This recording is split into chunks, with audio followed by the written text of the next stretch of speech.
జై గురుదత్త శ్రీ గురుదత్త. మన సుభాషితకారులు ఒక అద్భుతమైన విషయాన్ని ఈ ప్రపంచానికి సుభాషిత రత్నాకరం ద్వారా మనకి తెలియజేశారండి. అదేంటంటే, యః పఠతి లిఖతి పశ్యతి పరిపృచ్ఛతి పండితాన్నుపాశ్రయతి తస్య దివాకర కిరణై నళినీదళమివ విస్తారిత బుద్ధి. ఎంత అద్భుతమైన శ్లోకం అండి. ఎవరైతే చదువుతూ ఉంటారో, ఎవరైతే రాస్తూ ఉంటారో, ఎవరైతే పరిశీలిస్తూ ఉంటారో, ఎవరైతే ప్రశ్నిస్తూ ఉంటారో, పండితులను ఆశ్రయిస్తూ ఉంటారో, వానికి సూర్యకిరణాలు తాకిన పద్మం ఏ విధంగా వికసిస్తుందో ఆ విధంగా బుద్ధి వికసిస్తుంది అని మన సుభాషితకారులు చెప్పారు. అంటే నిరంతర పఠనం వల్ల, నిరంతరం వ్రాయడం వల్ల, నిరంతర పరిశీలన వల్ల, పండితులను ఆశ్రయించి వారితో చేసే విజ్ఞాన విషయ చర్చల ద్వారా, సంశయ నివృత్తి ద్వారా వ్యక్తి యొక్క బుద్ధి వికసిస్తుంది, విస్తరిస్తుంది అని మన సుభాషితాలు మనకు తెలియజేస్తున్నాయండి. ఎవరైతే నిరంతరం పఠిస్తూ ఉంటారో, పరిశీలిస్తూ ఉంటారో, పండితులను ఆశ్రయించి సంశయ నివృత్తి చేసుకుంటూ ఉంటారో, అటువంటి వారి యొక్క బుద్ధి సూర్యకిరణాలను తాకిన కమలదళం ఏ విధంగా అయితే విచ్చుకుంటుందో అదేవిధంగా వికసిస్తూ ఉంటుంది. సూర్యరశ్మి తాకిన తామరపు రేఖలు ఏ విధంగా వికసిస్తాయో ఆ విధంగా బుద్ధి కూడా వికసిస్తుంది అని ఇక్కడ సుభాషితకారులు చాలా చక్కగా చెప్పారండి. అందుకనే పెద్దలు అంటున్నారు, కావ్యశాస్త్ర వినోదేన కాలో గచ్చతి ధీమతాం అని ఎంత చక్కగా చెప్పారండి. కావ్యశాస్త్ర వినోదేన కాలో గచ్చతి ధీమతాం అంటే ధీమంతులు లేదా బుద్ధిమంతులు ఎల్లప్పుడూ వాళ్ళు ఎలా ఉంటారు, వాళ్ళ విధానాలు ఎలా ఉంటాయంటే కావ్యశాస్త్ర చర్చల ద్వారా కాలాన్ని వృధా చేయకుండా సరిగా ఉపయోగించుకుంటూ ఉంటారు. అనవసరమైన వాటికి వాళ్ళు ముందుకు వెళ్ళి అనవసరమైన మాటలు మాట్లాడరు. శాస్త్రానికి సంబంధించినటువంటి మాటలు మాత్రమే మాట్లాడతారు. అందుకనే అంత చక్కగా మన సుభాషితకారులు చెప్పారండి. ఎలా ఉంటారు, మనిషి ఎలా ఉండకూడదు అనే విషయాలు కూడా చెప్పారు. వ్యక్తి యొక్క మనో వికాసము, బుద్ధి వికాసాలు, నిరంతరం మంచి అలవాట్లు పాటించడం, పండితుల యొక్క నిరంతర సాంగత్యముల ఆవశ్యకతను తెలుపుతోంది ఈ గొప్ప సుభాషితం అండి. అందుకనే సుభాషితాలు చరిత్రలో అలా నిలిచిపోయాయండి. మనిషి మనసును మార్చగలిగేది సుభాషితం, మనిషిని బుద్ధిని ప్రేరేపించేది సుభాషితం. అందుకనే ఆ సుభాషితం ఏం చెప్పిందో ఆ విధంగా ఆయన జీవితాన్ని మలుచుకున్నారు. ఆయన జీవితం నల్లేరు మీద బండి నడక కాదు. కుటుంబ సమస్యలు, ఆరోగ్య సమస్యలు, ఆర్థిక సమస్యలు ఎన్నో బాధిస్తున్నా ఏమాత్రం జంకక దీక్షగా ప్రౌఢ భాషను నిలబెట్టడానికి యావత్ జీవితము వెచ్చించిన మేరు నగధీరుడు, ప్రజ్ఞానిధి, ముక్కుసూటి మనిషి, గొప్ప విమర్శకులు, గొప్ప రచయిత, సంపాదకుడు, అలాగే గొప్ప పండితులు, గ్రాంధిక భాషాభివాది, ఎలా వినియోగించుకున్నా ఉపయోగపడతాననేటటువంటి అసలు సిసలైన 6000 నియోగి బ్రాహ్మణులు, నేటి మన ప్రాతస్మరణీయులు పోండ్ల రామకృష్ణయ్య గారు. నేడు రామకృష్ణయ్య గారి వర్ధంతి సందర్భంగా ఆ మహనీయునికి నివాళులర్పిస్తూ వారి జీవిత విశేషాలను మనం తెలుసుకోవడానికి ప్రయత్నం చేద్దాం. రామకృష్ణయ్య గారు రౌద్రినామ సంవత్సర ఆషాఢమాస బహుళపక్ష ద్వాదశి శనివారం అంటే జూలై 14, 1860వ సంవత్సరంలో నెల్లూరు జిల్లాలోని దువ్వూరులో పోండ్ల అప్పయ్య, అమ్మక్కమ్మ దంపతులకు పోండ్ల రామకృష్ణయ్య గారు జన్మించారు. రామకృష్ణయ్య గారి తండ్రి గారు అప్పయ్య గారు 1869వ సంవత్సరంలో మరణించారు. అంటే అప్పుడు మన రామకృష్ణయ్య గారి వయసు 9 సంవత్సరాలు. చిన్న వయసు నుంచి సవాళ్లను, ఆటుపోట్లను ఎదుర్కొంటూ నిలిచిన గంభీరమైన జీవితం మన రామకృష్ణయ్య గారు గడిపారు. రామకృష్ణయ్య గారు 9 ఏళ్లకే తండ్రిని కోల్పోయిన తర్వాత తప్పనిసరి పరిస్థితుల్లో కుటుంబ బాధ్యతలు మోశారు. రామకృష్ణయ్య గారికి 25 సంవత్సరాల వయసులో ఆస్తి కేసులతో మద్రాసు చుట్టూ తిరిగారు. చివరికి హైకోర్టులో హీరింగ్ వచ్చి ఆయన రామకృష్ణయ్య గారి వైపే తీర్పు అనుకూలంగా వచ్చిందనుకోండి. ఏదేమైనా ఈ తిరగడంతో సగం జీవితం అయిపోయింది ఆయనకి. రామకృష్ణయ్య గారికి 25 ఏళ్ళు వచ్చేసరికి గొప్ప ఆలోచన ఒకటి వచ్చిందండి. అదేంటంటే 1885 జూన్లో అముద్రిత గ్రంథ చింతామణి అనే మాసపత్రికను ప్రారంభించాలి అనుకున్నారు. ఎందువల్లంటే సాహిత్యం అంటే ఆయనకి ఇష్టం, పండితులంటే ఆయనకి ఇష్టం, కవులంటే ఆయనకి ఇష్టం. అంటే ఈ ప్రపంచానికి ఒక సందేశాన్ని మనం ఇవ్వగలగాలి, అజ్ఞాతంగా ఎన్నో విషయాలు దాగున్నాయి, వాటిని బయటికి తీసుకురావాలని ఆలోచించాడు ఈయన. అయితే అందుకుగాను 1885 జూన్లో అముద్రిత గ్రంథ చింతామణి మాసపత్రికను ప్రారంభించారు. ఈ అముద్రిత గ్రంథ చింతామణి ప్రధాన ఉద్దేశం ప్రౌఢ ప్రబంధాల ప్రచురించి వ్యాప్తి చేయడం, సాహితీవేత్తలకు అవకాశం కలిగించడం, సాహిత్య అభిలాషులకు ఆనందం కలగజేయడం, తెలుగు గ్రాంధిక భాషా వ్యాప్తి చేయడం ఈ మాసపత్రిక ప్రధాన ఎజెండాగా మనం మాట్లాడుకోవచ్చు. ఈ పత్రిక దాదాపు 2 దశాబ్దాల పాటు నిరాటంకంగా కొనసాగిందండి. అంటే దాదాపు 1904 జూలై వరకు కూడా నడిచింది. రామకృష్ణయ్య గారి జీవితాన్ని ఒకసారి పరికించి చూస్తేనండి, అతి చిన్న వయసులో ఆయన చనిపోయారు. కేవలం 44 సంవత్సరాల కాలంలోనే ఆయన కాలం చేశారు. కానీ ఆయన జీవితంలో ఎన్నెన్నో ఘనకార్యాలు చేయగలిగాడో చూస్తే ఆయన ఉత్సాహము, కార్యదీక్ష ఎంత ఆదర్శప్రాయంగా ఉందో మనకి స్పష్టమవుతుంది. 2.5 రూపాయల సంవత్సర చందాతో సభ్యులైన వాళ్ళందరికీ ప్రతి నెల 1వ తేదీకి అముద్రిత గ్రంథ చింతామణి మాసపత్రిక వారి చేతిలో ఉండే విధంగా ప్రయత్నం చేసేవాడు. పత్రిక అంటే సరైన టైంకి సరైన విధంగా పాఠకుని చేతిలో ఉండాలి అనేది ఆయన ఉద్దేశం. అసలు లేట్ అనేది కాదు, 1వ తేదీ అంటే 1వ తేదీకే ఉండేది. అంటే దాని గురించి ఆయన సమయాన్ని ఎంత వెచ్చించాడు, ఎంత మానసికంగా స్ట్రెస్ అయ్యాడనేది మనకు తెలుస్తుంది. 1వ తేదీ పేరు చెప్పి 15వ తేదీ మాసపత్రికను చేతిలో పెట్టడం కాదు. 1వ తేదీ అంటే 1వ తేదీయే ఉండాలి, 10వ తేదీ అంటే 10వ తేదీయే ఉండాలి పాఠకుల చేతుల్లో అనుకుని గొప్పగా వెళ్ళేటువంటి ఆయన సంపాదకుడిగానే మనం మాట్లాడుకోవచ్చు అండి. గొప్ప సంపాదకుడనే మనం మాట్లాడుకోవచ్చు. విడిగా ఒక పత్రిక ధర అరాణ. ఈ అముద్రిత గ్రంథ చింతామణి మాసపత్రికలో ముఖ్యంగా సమస్యాపురాణాలు, కఠినమైన పద్యాల అర్థ నిర్ధారణ చేయడం, సాధుపాఠ నిర్ధారణ, గ్రంథకర్తృత్వ చర్చలు, వీటితో పాటు ఒక కావ్యంలో కొంత భాగం ప్రచురించడం జరిగేది. ఏదో కావ్యం తీసుకోవడం, అందులో కొంత భాగాన్ని ప్రచురించడం జరిగేది. ఆ పరంపరలో కేవలం అముద్రిత ప్రౌఢ రచనలు ఎన్నో తొలిసారి పండితుల సమక్షానికి తెచ్చారు. తాళపత్ర రూపంలో శిథిలమైపోతున్న మహాకావ్యాలకి జీవితం కలిగించాలనేది ఆయన తపన. ఎన్నో అముద్రితాలైన ఉన్నాయి, వాటిని బయటికి తీసుకురావాలని తపన పడేవాడు ఈయన. శ్రీకాకుళం నుంచి పోర్ట్ బ్లెయిర్ వరకు దక్షిణాదిలో అన్ని నగరాల్లో ఈ పత్రిక చందాదారులు, పోషకులు ఉన్నారంటే ఈ పత్రిక ఎంత గొప్పదో అనేది మీకు తెలుస్తోంది. ఇది చాలా గొప్ప విశేషం కదండి. దీనికి ప్రధాన కారణం రామకృష్ణయ్య గారి చిత్తశుద్ధి, గ్రంథాల విశిష్టత. ఇవే ఇందుకో కారణంగా చెప్పుకోవచ్చండి.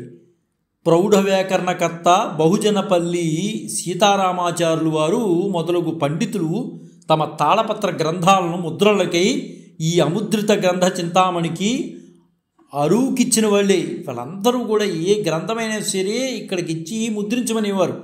కందుకూరి వీరేశలింగం పంతులు గారు అయితే మొదటి రోజు నుంచి మన రామకృష్ణయ్య గారిని భుజం తట్టి ధైర్యం ఇచ్చాడు ఆయన. మన రామకృష్ణయ్య గారికి గురజాడ అప్పారావు గారు గొప్ప ఆత్మీయ మిత్రుడండి. వీళ్ళందరి వలన దన్ను చూసుకునే ఈయన ఆ పత్రికలోకి దిగాడండి. ఆయన నాగపూర్ నేషనల్ కాంగ్రెస్ అధ్యక్షత వహించిన విద్యా వినోది మానవవల్లి రామకృష్ణ కవి గారు వంటి మహా విద్వాంసులు మన రామకృష్ణయ్య గారి వారి జ్ఞానామృతాలను అముద్రిత గ్రంథ చింతామణిలో ఉపయోగించుకునేవారు. రామకృష్ణ కవి గారు లాంటి మహానుభావులు, విద్వాంసుల యొక్క జ్ఞానామృతాలను ఈ అముద్రిత గ్రంథ చింతామణిలో గొప్పగా ఉపయోగించుకునేవాడైనా. ఇక్కడ మరొక విషయం, పనప్పాకం అనంతాచార్యుల వారు, ఆయన కుమారుడు శ్రీనివాసాచార్యుల వారు, అదేవిధంగా రామకృష్ణయ్య గారికి బాగా హితైషులుగా మనం చెప్పుకోవచ్చండి. వాళ్ళు కూడా బాగా సహకరించేవారు. మన రామకృష్ణయ్య గారికి ఏ విధమైన సందేహాలు వచ్చినా వారే తీర్చేవారు. రామకృష్ణయ్య గారు మహానుభావుల జీవితాలను, వారి సాహిత్య సేవలను అముద్రిత గ్రంథ చింతామణిలో ప్రచురించేవారండి. అందులో భాగంగా మండపాక పార్వతీశ్వర శాస్త్రి గారు అంటే ఆయన తెలియనటువంటి వ్యక్తి అనేది నాకు తెలుసుంటే ఎవరు ఉండరు. ఎందువల్లంటే బొబ్బిలి సంస్థానంలో గొప్ప పండితుడు ఎవరయ్యా అంటే ముందు వరుసలో చెప్పగలిగిన వాడు మండపాక పార్వతీశ్వర శాస్త్రి గారే. ఈ మండపాక పార్వతీశ్వర శాస్త్రి గారు గొప్ప పండితుడండి. ఈ అముద్రిత గ్రంథ చింతామణికి వెంకటగిరి రాజావారు ముఖ్యంగా పోషకులు. అయితే బొబ్బిలి రాజావారికి వెంకటగిరి రాజావారితో కొన్ని సంబంధ బాంధవ్యాలు ఉన్నాయండి. బొబ్బిలి రాజావారు మన రామకృష్ణయ్య గారిని, అలాగే మన వెంకటగిరి రాజావారు మహాపండితుడైనటువంటి మండపాక పార్వతీశ్వర శాస్త్రి గారిని అభిమానించేవారు. ఆ క్రమంలో రామకృష్ణయ్య గారికి మండపాక పార్వతీశ్వర శాస్త్రి గారితో పరిచయం ఏర్పడింది. రామకృష్ణయ్య గారు మండపాక పార్వతీశ్వర శాస్త్రి గారి రచనలన్నింటినీ కూడా తన పత్రిక అయినటువంటి అముద్రిత గ్రంథ చింతామణిలో ప్రచురించేవాడు. మండపాక పార్వతీశ్వర శాస్త్రి గారి యొక్క రచనలు వస్తున్నాయంటే పాఠకులు విర్రెత్తిపోయేవారు. అంత చక్కగా ఉండేదన్నమాట. ఆ మహానుభావుడు ఏం చెప్పినా గొప్పగా ఉండేది. నెల్లూరులో ఒక 15 రోజులు మండపాక పార్వతీశ్వర శాస్త్రి గారు మన రామకృష్ణయ్య గారి ఆతిథ్యంలో ఉన్నారు. ఆ 15 రోజులు ప్రతిరోజు పండిత సభలేనండి. మహానుభావులు ఎక్కడైతే ఉంటారో సబ్జెక్టు గురించే మాట్లాడతారు. అనవసరమైన విషయాలు మాట్లాడరండి. ఎప్పుడు కూడా ఛాదస్థమైన విషయాలు, అనవసరమైన విషయాలు, మూఢనమ్మకాలను ప్రేరేపించడం, ఇలాంటి మాటలు మాట్లాడరండి పండితులు ఎప్పుడు కూడా. ప్రతిరోజు పండిత సభలు, సమావేశాలు మండపాక పార్వతీశ్వర శాస్త్రి గారు చేసేవారు. తమ జీవిత చరిత్ర హరిహరేశ్వర శతకం ప్రచురించి కొన్ని విషయాలను అముద్రిత గ్రంథ చింతామణికి కూడా ఇచ్చారు. అలాగే ప్రబంధ సంబంధ బంధ నిబంధన గ్రంథం అనే చిత్రకావ్యాలలో ఉండే బంధాలకు లక్షణం చెప్పిన గ్రంథమును ఆయన కూడా ఇవ్వడం జరిగింది. అదేవిధంగా కృష్ణాభ్యుదయం అనేది ఒకటి ఉందండి, శ్రీకృష్ణాభ్యుదయం. దానికి కూడా ఆయన కూడా ఈ అముద్రిత గ్రంథ చింతామణిలో కొంత భాగం పాలు పంచుకోమని ఇవ్వడం జరిగింది. అదేవిధంగా మరో రచన కూడా ఇచ్చారు. ఏంటది అంటే త్రైపదేంద్ర గురు చరిత్ర అని. ఇది ఏంటి త్రైపదేంద్ర గురు చరిత్ర అంటే మండపాక పార్వతీశ్వర శాస్త్రి గారి యొక్క తమ గురువును శ్లాఘిస్తూ రాసిందనమాట. తమ గురువుగారు అంటే మండపాక పార్వతీశ్వర శాస్త్రి గారి యొక్క గురువుగారును శ్లాఘిస్తూ రాసినటువంటి పద్యాలు. అయితే అప్పుడప్పుడు ఆయన ఆసుగా చెప్పిన సీసమాలికలు ఇవి కూడా అముద్రిత చింతామణిలో చింతామణి మయూఖాల్లో ఆ రోజుల్లో కనిపించేవి. ఎంత గొప్ప విశేషం అండి. మహానుభావులు అందరివి కూడా సేకరించి ఆ అముద్రిత గ్రంథ చింతామణిలో వేసేవాడైన పాఠకులకి ఎంతో జ్ఞానాన్ని పంచిపెట్టేవండివి. అలాగే మన రామకృష్ణయ్య గారికి మచ్చా వెంకట కవి మరో ప్రియమిత్రుడండి. ఆయన రచన శుద్ధాంతర నిర్యోచ్య నిర్వచన కుశ చరిత్రను కూడా అముద్రిత గ్రంథ చింతామణిలో ప్రచురించారు. ఈ గ్రంథాలు చాలా సంవత్సరం మద్రాసు యూనివర్సిటీ ఇంటర్మీడియట్, BA, MAలకు పాఠ్యాంశాలు అయ్యాయండి. అలాగే వసుంధరా పరిణయం, ఇది నెల్లూరు రాఘవ కవి రచించారండి. ఇది ఏంటి వసుంధరా పరిణయం అనేది, ఇది నెల్లూరులో రాఘవ కవి గారు రచించింది. ప్రౌఢ ప్రబంధం. ఇందులో 4 ఆశ్వాసాలు ఉంటాయి. ఇది అయితే ఏంటంటే ఇది అసమగ్రంగానే ఆగిపోయిందనే చెప్పుకోవచ్చండి. ఆ పత్రికలో కొంతవరకు ఇచ్చారు, ఆ తర్వాత ఇవ్వాల. అయితే చిన్న పెద్ద అన్నీ కలిపి 20 కావ్యాలు అముద్రిత గ్రంథ చింతామణిలో ప్రచురించారండి. అసలు ఆ మాసపత్రిక వస్తుంది అంటే జనం ఉరుతులు ఊగేవారు. ఎందువలంటే గొప్ప గొప్ప విషయాలను అందులో పొందుపరిచేవారండి మన రామకృష్ణయ్య గారు. నిజానికి ఆ రోజుల్లో పండితులే సాహిత్య పత్రికల నిర్వాహకులుగా ఉండేవారండి. నిజానికి చెప్పాలంటే వివేకవర్ధిని పత్రిక ఉంది. అది ఎవరిది? వీరేశలింగం పంతులు గారి. ఆంధ్ర భాషా సంజీవని అని పత్రిక ఉంది, కొక్కొండ వెంకటరత్నం పంతులు గారిదండి. అదేవిధంగా శశిలేఖ అని పత్రిక ఉంది, అదే ఉంది గట్టుపల్లి శేషాచార్యులు గారి, నేలటూరి పార్థసారథి గారి కలిపినటువంటి పత్రిక అండి అది. అదేవిధంగా వైజయంతి పత్రిక ఉంది, పనప్పాకం శ్రీనివాసాచార్యుల వారిది. కళావతిని పత్రిక శ్రీపాద కృష్ణమూర్తి శాస్త్రి గారు. ఇలాంటివి ఎన్నెన్నో నడిచేవండి పత్రికలు. అంటే సాహితీమూర్తులే పత్రికలు నడిపేవారు అని మనకు అర్థమవుతుంది. కొన్ని ఉత్సాహంతో ప్రారంభమయ్యి బాలారిష్టాలతో 2-3 ఏళ్లకే అవి కళ్ళు మూసేవండి.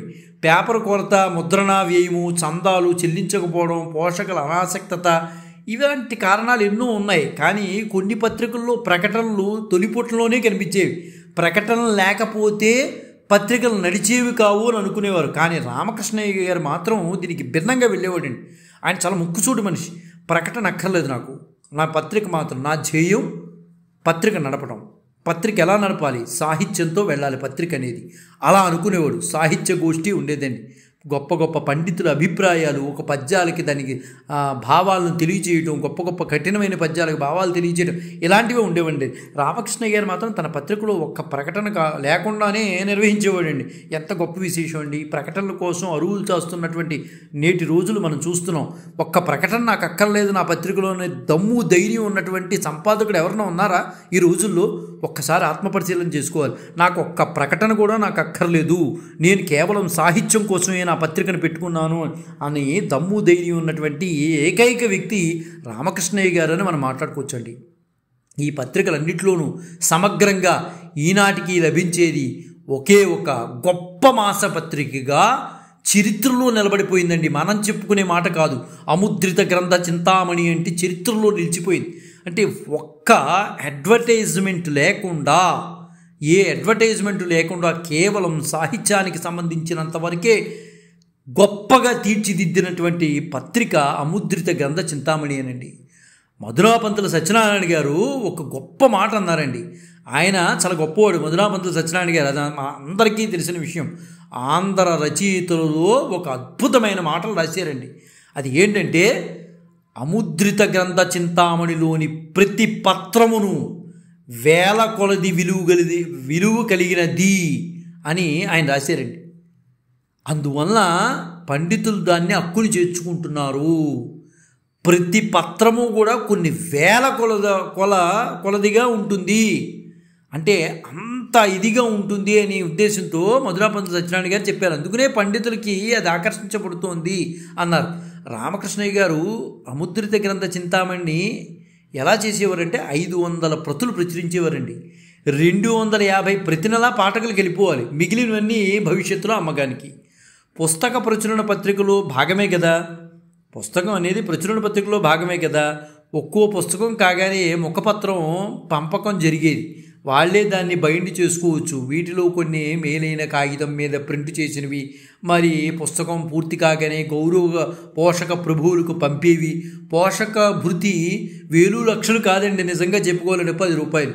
10 రూపాయలు ఇస్తే పోషకుడు, 20 రూపాయలు ఇస్తే మహాపోషకుడు. 200 రూపాయలతో ఒక సంవత్సరం పత్రిక నడిచేది. గమ్మత్తైన విషయం, అందరూ పండితులే చందాదారులండి. ఇందులో వేళల్లో కవులు కూడా ఉండేవారు. అయితే వాళ్ళు ఏమనేవారు, ఈ చందాదారులుగా ఉంటూ మా కావ్యం ప్రచురించండి, మా కావ్యం ప్రచురించండి అని రామకృష్ణయ్య గారి చుట్టూ పరిగెత్తేవారు. అయితే రామకృష్ణయ్య గారిలో ఒక ప్రిన్సిపల్ ఉందండి. స్టాండర్డ్ లేకపోతే మాత్రం ఆయన నిర్మోహమాటంగా ముక్కుసూడు మనిషి చెప్పించేవాడు, నాకు అవసరం లేదు, నేను వేసుకోను అనేవాడు. మీరు చందాదారుడు అయినా అవ్వకపోయినా నాకు అవసరం లేదు, ఇందులో స్టాండర్డ్ లేదు, నేను వేయను అనేవాడు. నిర్మోహమాటంగా చెప్పేసేవాడు. రామకృష్ణయ్య గారు ఏ విషయంలో కూడా రాజీ పడేవాడు కాదండి, ఒప్పుకునేవాడు కాదు. స్టాండర్డ్స్ ఉంటేనే తీసుకునేవాడు. ఆ రచనలో కానీ, ఆ కవితలో కానీ, ఆ వ్యాసంలో కానీ. వాళ్ళు చందాలు ఇస్తామని వాగ్దానాలు చేసేవారు, ముందుకు వచ్చేవారు, మా వేసుకోండి, మీకు మేము చందాలు కట్టేస్తాం, సంవత్సరాలు కట్టేస్తాం, అలాగే అనేవారు. అయితే రామకృష్ణయ్య గారు చందాల కట్టండి అని విన్నపాలు చేసేవాడే కానీ పత్రిక చందా కట్టని పండితుడికి మాత్రం పత్రిక ఇవ్వననేవాడు మాత్రం కాదండి, ఇచ్చేవాడు, అందరికి ఇచ్చేవాడు. పత్రిక ఎవరికి కూడా ఆపల, ఏ కవికి ఏ పండితుడికి పత్రిక ఆపల. వాడు చందా కట్టకపోయినా పంపించేవాడు మహానుభావుడు, ఎవరికి ఆపలేదండి ఆయన. ఎందుకండి అని చాలామంది అడిగారు, ఎందుకండి వాళ్ళు పత్రిక చందా కూడా కట్టట్లేదు, ఆ కవులకి ఎందుకు పంపిస్తారు, ఆ పండితులకి ఎందుకు పంపిస్తారు అని అడిగితే, అంటే పోనీలేండి, వారు గొప్ప పండితులు, గొప్ప కవులు, మాకు ఒక నానుడు ఉంది కదా మన ప్రపంచంలో, లక్ష్మి సరస్వతులు ఒక చోట చేరువు కదా అనేవారు ఆయన. ఇతర మార్గాలు చూసుకోవాలి కానీ పండితులకు పత్రిక ఆపటం ఏం బాగుంటుంది అనేది ఆయన భావనగా ఉండేది. అంటే పండితుల్ని నిర్లక్ష్యం చేసేవాడు కాదండి. ఎవ్వరికి ఫస్ట్ ప్రతులన్నీ కూడా పండితులకి కవులకి పంపించేవాడు ఆయన. అంత బాగా చూసుకునేవాడు పండితుల్ని కవుల్ని కూడా ఆయన. ఈ ప్రచురణలన్నీ ఒక ఎత్తు, ఈ పత్రికలో నడిచిన వాగ్వివాదాలు మరొక ఎత్తు అండి. ఇవే పత్రికలు శాశ్వతంగా నిలిచిపోయాయి. ఎందుకంటే ఒక కవి గారు రాసిన వాడిని ఇంకో ఆయన తప్పుపట్టేవాడు, ఆయన తప్పుపట్టిన దాన్ని మళ్ళీ ఈయన తప్పుపట్టేవాడు. ఈ విషయాల మధ్యలో ఈ రామకృష్ణయ్య గారు ప్రచురించేవారు. అంటే వాళ్ళు చెప్పినవి తప్పని వీళ్ళు అనేవాడు, వీళ్ళు చెప్పిన తప్పని వాళ్ళు అనేవారు. ఈ మధ్యలో తప్పులన్నింటినీ కూడా ఎత్తి చూపిస్తూ ఈ పేపర్లో రాసేవాడు. అయితే వీళ్ళు ఎత్తి పొడుచుకునే వాళ్ళ మాటలు పక్కన పెడితే పేపర్ చూసేవాడికి, అముద్రిత గ్రంథ చింతామణి చూసేవాడికి మాత్రం చాలా ఆహ్లాదంగా ఉండేదండి. వీళ్ళిద్దరూ కొట్టుకుంటే జ్ఞానం వచ్చేది. ముందు ముఖ్యంగా సాహిత్యం మీద జ్ఞానం ఎవరికి వచ్చేది అంటే ఈ కవులకి ఈ పండితులకి వచ్చేది కాదు, చూసేవాడికి వచ్చేది. ఎందువల్లంటే వాళ్ళు ఒక మాట చెప్పేవాళ్ళు, వీళ్ళు ఒక మాట చెప్పేవాళ్ళు, ఇద్దరు కొట్టుకు తెచ్చేవారు. ఈ కొట్టుకోవడంలో ఈ సాహిత్య అభిలాషులు ఎవరైతే ఉన్నారో వాళ్ళలో సాహిత్య బాగా పెరిగిపోయింది.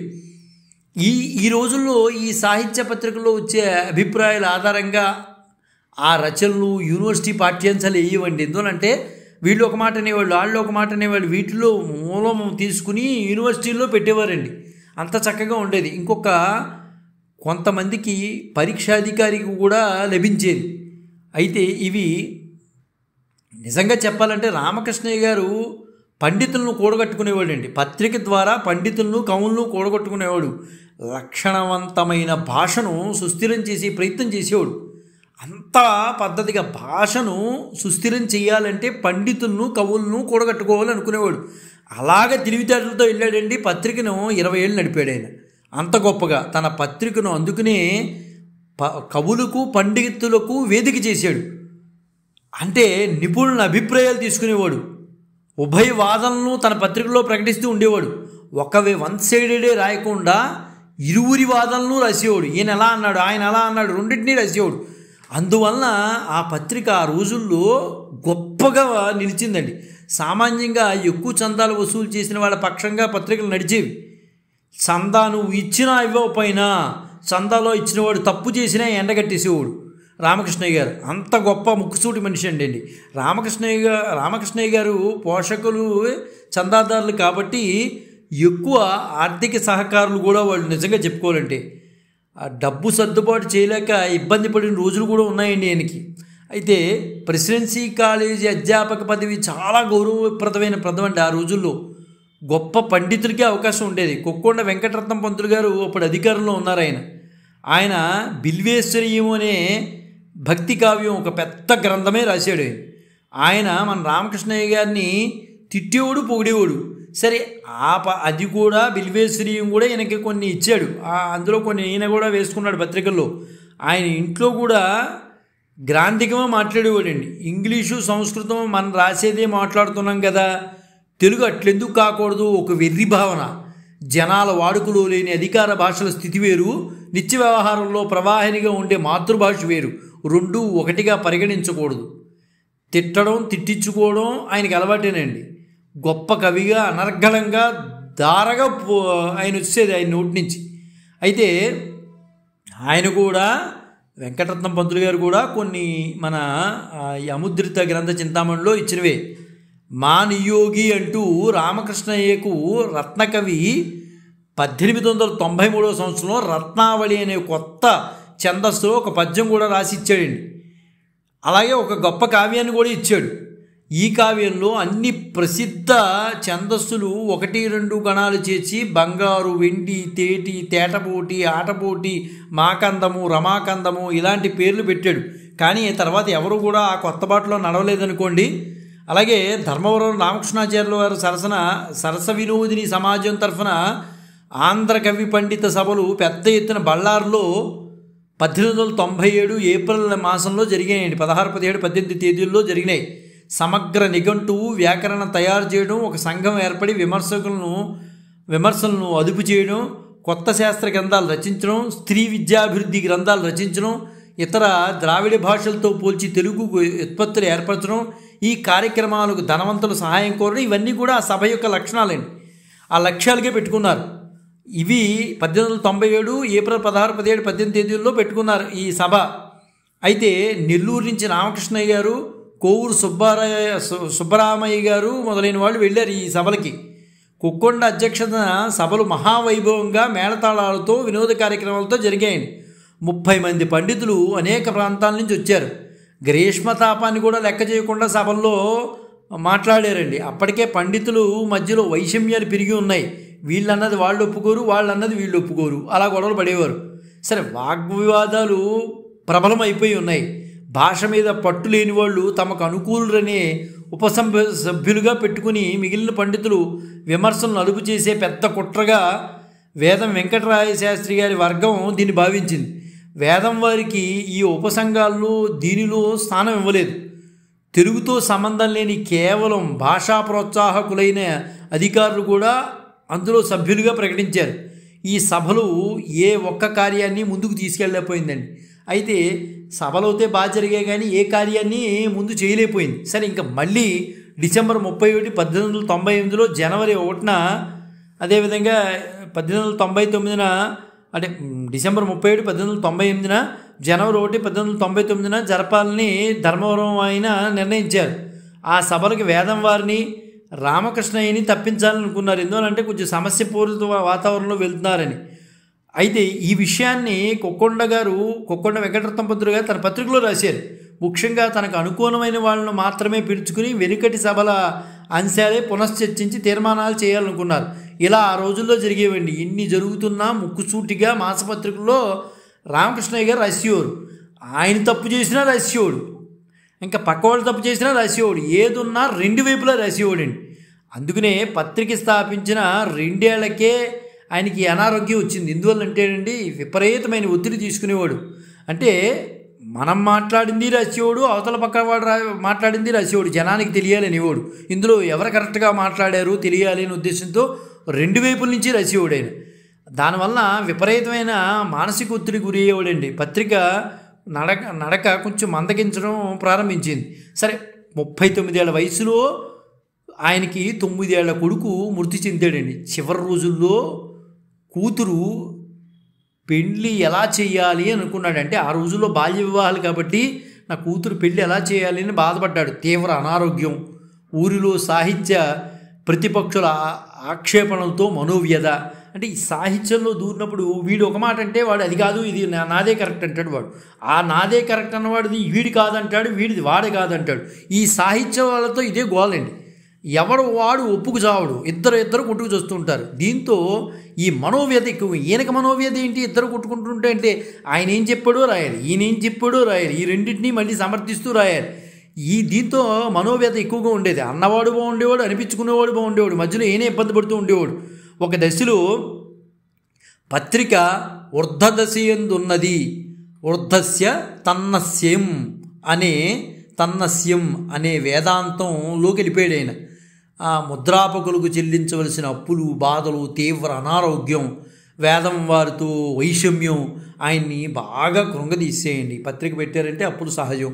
దాన్ని అంటే ఆయన యొక్క మోటివ్ ఏంటి అంటే 1వ తారీఖల్లా పత్రిక చేతిలో ఉండాలనుకునేవాడు. దానికోసం విపరీతంగా అప్పులు చేసేవాడు, అప్పులు తీర్చేవాడు. పత్రిక అలాగే వెళ్ళేది, అలాగే నిరాటంకంగా వెళ్ళిందనుకోండి.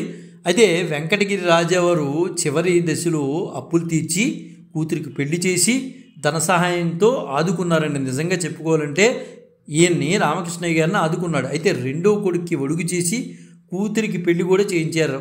అయితే రామకృష్ణయ్య గారికి విపరీతమైన మానసిక ఒత్తిడి ఉండేదండి. ఆ క్రమంలో ఆయన చిన్న వయసులోనే అంటే 44వ ఏటనే పక్షవాతం వచ్చింది. ఎప్పుడైతే విపరీతమైన మానసిక ఒత్తిడి కలుగుతుందో వాడికి ఖచ్చితంగా పక్షవాతం వస్తుంది అని నిర్ధారణ ఉంటుందండి. అలాగే విపరీతం నుంచున్నా పడుకున్న ఆయనకి విపరీతమైన ఆలోచనలు, మానసిక ఒత్తిడి, దాంతో పక్షవాతానికి దారితీసింది.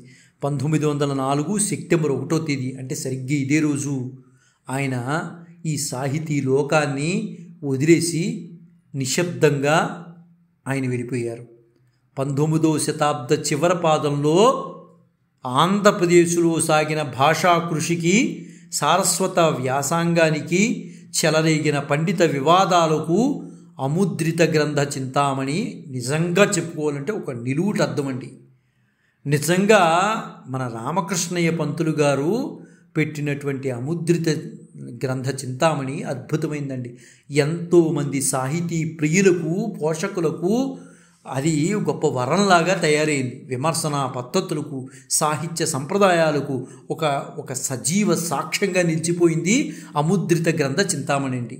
ఆనాటి సాహితీ పరులంతా ఏదో ఒక విధంగా ఈ పత్రిక సంపాదకులతో సంబంధం ఉన్నవాళ్ళేనండి. ఆనాటి వాళ్ళు సాహితీ ప్రియులు అంటే అముద్రిత గ్రంథ చింతామణితో సంబంధం ఉందనే మాట్లాడుకుంటారు. అంటే అంత చక్కగా వాళ్ళ యొక్క సాహిత్యాన్ని అందులో పొందుపరిచేవారండి. అముద్రిత గ్రంథ చింతామణి దాదాపు 2 దశాబ్దాల పాటు జీవించింది. మన పోండ్ల రామకృష్ణయ్య గారు ఆయన దీని నిర్వహణ తన జీవితాశయంగా భావించాడండి. ఏదో డబ్బు కోసం భావించలేదు మహానుభావుడు. ఆయన దేనికోసం భావించాడంటే కేవలం ఆయన జీవితాశయం సాహిత్యాన్ని, భాషని బ్రతికించాలనే ఉద్దేశంతోనే ఆయన చివరి వరకు పోరాడాడండి. తన 23వ ఏట పత్రిక ప్రారంభించి చనిపోయే వరకు పత్రిక కొనసాగించాడండి. చివరి వరకు సాహిత్యములకు, భాషకు ప్రోత్సాహాన్ని, వినుదనగా నిలిచినటువంటి గొప్ప మహనీయుడు పోండ్ల రామకృష్ణయ్య గారండి. నేడు పోండ్ల రామకృష్ణయ్య గారి వర్ధంతి సందర్భంగా ఆ మహనీయుడికి నివాళులర్పిస్తూ జై గురుదత్త, శ్రీ గురుదత్త, శ్రీపాద శ్రీవల్లభ చరణదాసులు, మానికొండ రాజశేఖర శర్మ, రాజమహేంద్రవరం. స్వస్తి.